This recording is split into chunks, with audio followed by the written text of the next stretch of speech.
સુરતના સગ્રામપુરામાં ધોળા દિવસે નમાજ પઢીને નીકળેલા બિલ્ડરની હત્યા કરવામાં આવી હતી. આ હત્યા કરનાર આરોપીઓ સીસીટીવી કેમેરામાં કેદ થયા હતા, જેના આધારે પોલીસે બે આરોપીઓની ધરપકડ કરી હતી. આ બંને આરોપીઓ સગા ભાઈ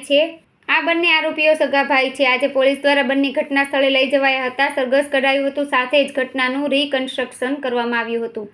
ગત તારીખ 30મી જુલાઈના રોજ સગ્રામપુરા આશુતોષ હોસ્પિટલની સામે આવેલી જમીનની દલાલીના નાણાં બાબતે થયેલ ડખામાં બિલ્ડર આરીફ કુરેશીની હત્યા કરવામાં આવી હતી. આ હત્યાનો બનાવ સીસીટીવી કેમેરામાં કેદ થવા પામ્યો હતો. નમાજ અદા કરી આવી રહેલા બિલ્ડર કુરેશી પર આ બંને ભાઈઓએ એક બાદ એક તીક્ષ્ણ હથિયાર વડે હુમલો કર્યો હતો, જેના કારણે ઘટના સ્થળે તેઓ મૃત્યુ પામ્યા હતા. મરણ જનાર મોહમ્મદ આરીફ કુરેશી હતા. તેમની ઉંમર 55 વર્ષની હતી અને તેઓ બિલ્ડર હતા. તેમના દીકરા સુફિયાએ પોલીસ મથકમાં ફરિયાદ આપી હતી કે બે લોકો ફૈઝ અને તરબેઝે છરીના ઘા મારી તેમની હત્યા કરી હતી. જેના અનુસંધાને બંનેની ધરપકડ થયા બાદ આજે પોલીસ દ્વારા ઘટનાનું રિકન્સ્ટ્રક્શન કરવામાં આવ્યું હતું, સાથે જ સરઘસ કાઢવામાં આવ્યું હતું, જેથી લોકોમાં તેમના પ્રત્યેનો રહેલો ડર ઓછો થાય.